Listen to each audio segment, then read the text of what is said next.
जय श्री गणेश दोस्तों, कैसे हैं आप लोग। हमारी आज की कहानी है खीर। तो चलिए शुरू करते हैं आज की कहानी। अंतरा, एक कटोरी खीर और देना, बहुत स्वादिष्ट बनी है। अच्छा भैया, लगता है खीर कुछ ज्यादा ही अच्छी बनी है, तभी आप और मांगकर खा रहे हो। सृष्टि ने एक पूरी अपने प्लेट में डालते हुए कहा। निर्मला जी को भी खीर अच्छी लगी थी और सृष्टि को भी। सुमित की बात सुनकर सृष्टि ने भी खीर की तारीफ करते हुए कहा, वाकई भाभी, खीर बहुत अच्छी बनी है। और नहीं तो क्या, मैं तो कहता हूँ कि माँ, आप भी अंतरा से ऐसी खीर बनाना सीख लो, वरना आप तो बहुत ही पनियाला खीर बनाती हो। अच्छा भैया, भाभी के हाथ का खाना खाकर आप माँ के हाथ के खाने के स्वाद को भूल गए। सृष्टि ने यूं ही मजाक किया तो सुमित भी यूं ही चुहल के अंदाज में बोल पड़ा, वो बात नहीं है बहना, पर अंतरा बिल्कुल परफेक्ट खाना बनाती है और इसकी बनाई हुई खीर तो एकदम मलाईदार होती है। मैं तो कहता हूँ कि अंतरा माँ से भी अच्छा खीर बनाती है। दोनों भाई बहन इस बात से बिल्कुल अनभिज्ञ थे कि यह सब सुनकर निर्मला जी पर क्या गुजरती होगी। और आज तो अंतरा की बहन अंशिका भी आई हुई थी। सो सुमित कुछ ज्यादा ही उत्साहित था और अपनी रो में बोले ही जा रहा था कि सृष्टि का ध्यान निर्मला जी की ओर गया। वह कुछ असहज महसूस कर रही थी। शायद बहू के बहन की उपस्थिति से वह कुछ विचलित सी हो गई थी। वह नहीं चाहती थी कि सुमित उनकी तुलना कल की आई हुई उनकी बहू अंतरा से करे, और वह भी बहू की बहन के सामने। पर सुमित ने शायद इस पर ध्यान नहीं दिया था और बोल पड़ा, सृष्टि, मैं तो कहता हूँ कि तू भी अंतरा से खाना बनाना सीख ले। सुमित ने इतना बोलकर सृष्टि की तरफ देखा तो उसने आंखों से कुछ इशारा किया जिसे सुमित नहीं समझ पाया और उसने खीर की तारीफ जारी रखी। तभी अचानक निर्मला जी खाने पर से बिना कुछ बोले ही उठ गई। जाते जाते सृष्टि ने उनकी भर आई आंखों को देख लिया था।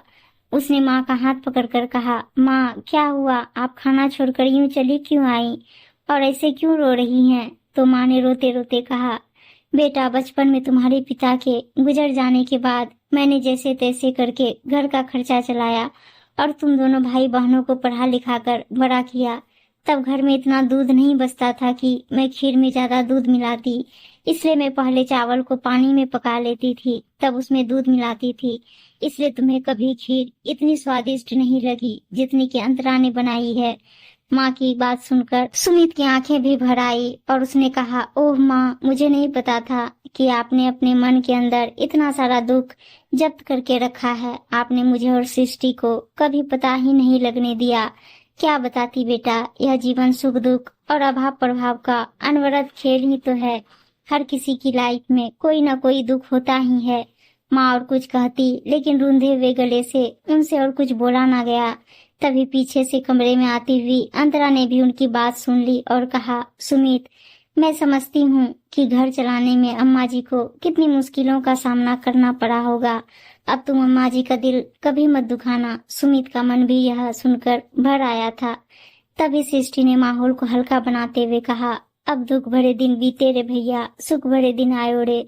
फिर सबकी संवेद हंसी से घर गुलजार हो उठा। कई बार दुख के दिनों की परछाई सुख के दिनों में भी याद रहती है, और आज ऐसा ही तो हुआ था। तभी निर्मला जी अतीत में जाकर अपने दिनों को याद करके दुखी भी हुई थी और थोड़ी सी विचलित भी हो गई थी। आज एक एक करके उन्हें वह बातें याद आ रही थी जब पति के जाने के बाद कैसे कैसे उन्होंने बड़ी मुश्किल से दोनों बच्चों की परवरिश की थी और अपने आप को भी किसी तरह इज्जत की जिंदगी जीने के लिए तैयार किया था। खुद को बचाना और बच्चों को बेहतर भविष्य देना उनके लिए आसान नहीं था। इस क्रम में उन्हें आर्थिक अभाव के दिन भी देखने पड़े थे।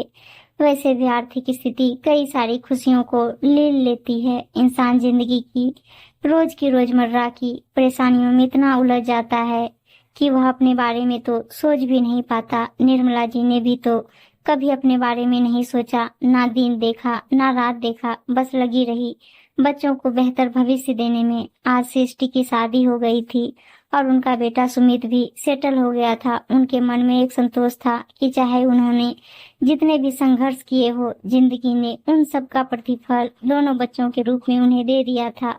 जो उनके बच्चे अपनी माँ के संघर्ष की कद्र करते थे और उनका सम्मान भी। निर्मला जी की किस्मत अच्छी रही कि उनकी बहू अंतरा भी उनका ख्याल रखती थी। वैसे आज निर्मला जी को यह बात बुरी लगी थी कि सुमित ने उनकी बहू अंतरा की बहन के सामने यह बात फिर से कह दी थी, जिसे सुनकर वह पहले भी कई बार आहत हो चुकी थी। दरअसल अंतरा की बहन अंशिका भी उसी शहर में हॉस्टल में रहती थी। रविवार को अक्सर वह अपनी दीदी के घर आ जाया करती थी। इस रविवार को सृष्टि और उनका दामाद शिशिर भी आए थे, जो सृष्टि को पहुंचाकर चले गए थे। ऐसे समय में सुमित के ऐसा बोलने पर कुछ देर के लिए उनका मन दुखी हो गया था और थोड़ी देर के लिए वह परेशान भी हो गई थी। पर जब उन्होंने देखा कि इस बात को किसी ने ज्यादा तुल नहीं दिया और सुमित को भी अपनी बोली हुई बात की गलती का एहसास हो गया, तो निर्मला जी फिर से सामान्य हो गई। निर्मला जी की बहू अंतरा शुरू से घर के सारे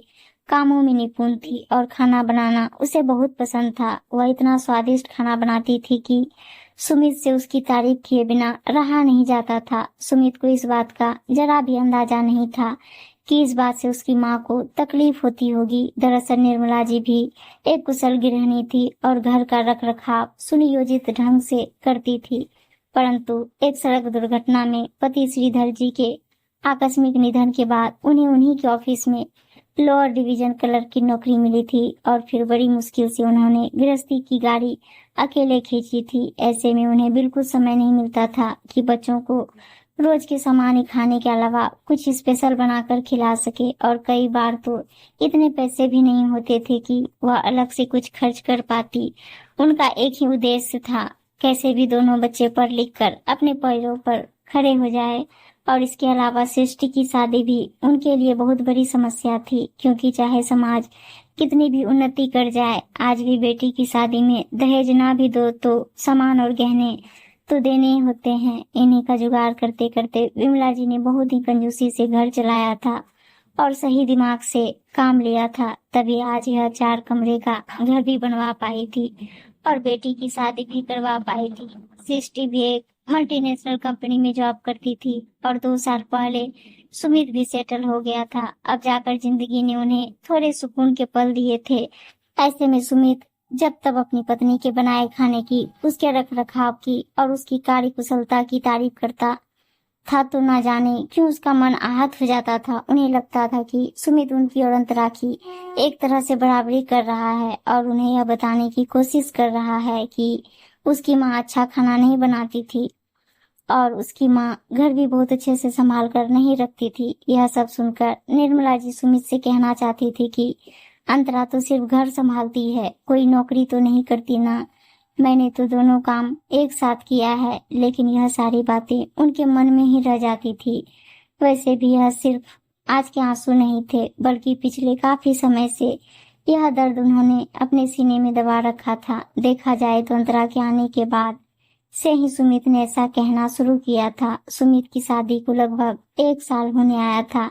इस 1 साल में सुमित ने अक्सर अपनी पत्नी के बनाए खाने की और बाकी चीजों की प्रशंसा कर करके एक तरह से दुख के साथ छोटी सी द्वेष की भावना भी पैदा कर दी थी। निर्मला जी के मन में जो आज आंसुओं के सैलाब के रूप में बाहर आ गया था, वह तो यह बात बहुत अच्छी थी कि अंतरा बहुत समझदार थी और स्थिति को उसने बहुत ही कुशलता से संभाल लिया था। अंतरा ने आज निर्मला जी के दर्द पर रुई के शीतल नरम फाहे की तरह अपने मिलन स्वभाव, कोमल आवाज और सहानुभूति पूर्ण शब्दों को रखकर दूर कर दिया था। और इसके साथ ही और आशिष्टि की सकारात्मक सोच ने सबका मन भी बदल दिया था और माहौल भी। सबसे बड़ी बात की सुमित भी अपनी माँ का दर्द समझ गया था। जब अपने साथ होते हैं और एक दूसरे का दुख समझते हैं तो दुख का पैरामीटर बदलता रहता है। साथ रहते हुए एक दूसरे की प्रशंसा करना एक सामान्य सी बात है, लेकिन तुलनात्मक प्रशंसा, वह भी सास और बहू में। सुमित तो जैसे आग से खेल रहा था। वह तो अच्छा हुआ कि अंतरा ने बड़ी समझदारी से बात को बढ़ने से रोक दिया और सृष्टि ने माहौल को सामान्य बना दिया, वरना तो पता न जाने कब तक निर्मला जी के मन में यह बात गांठ बनकर चुभती रहती और वह अपनी बहू और बेटे से सामान्य व्यवहार नहीं कर पाती। समय रहते रिश्ते को संभाल लेना और एक दूसरे की बात को दिल से ना लगाना, दूसरे की मन स्थिति को समझकर व्यवहार करना, कटु वचन ना बोलकर शांति से अपनी बात रखना ही रिश्ते की खूबसूरती है और इस तरह से ही निभाए जाते हैं। उम्मीद है दोस्तों कहानी अच्छी लगी होगी और अच्छी अच्छी कहानियां सुनने के लिए चैनल को सब्सक्राइब और वीडियो को लाइक शेयर जरूर कर दीजिएगा। धन्यवाद दोस्तों।